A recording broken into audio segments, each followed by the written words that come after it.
జోగులాంబ గద్వాల జిల్లాలోని జూరాల రిజర్వాయర్ అడుగంటింది. ప్రస్తుతం జలాశయంలో 0.44 టీఎంసీల నీరు మాత్రమే ఉంది.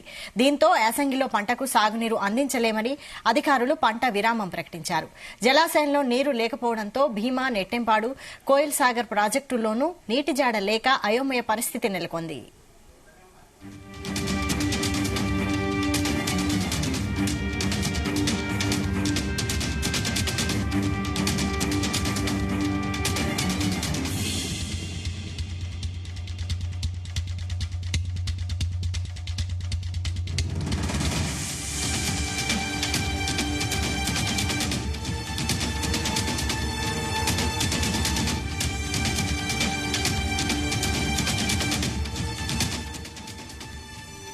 జోగులాంబ గద్వాల జిల్లాలోని జూరాల రిజర్వాయర్ అడుగంటింది.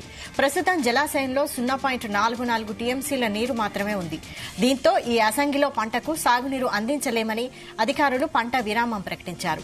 జలాశయంలో నీరు లేకపోవడంతో భీమా, నెట్టెంపాడు, కోయిల్ సాగర్ ప్రాజెక్టుల్లోనూ నీటి జాడ లేక అయోమయ పరిస్థితి నెలకొంది.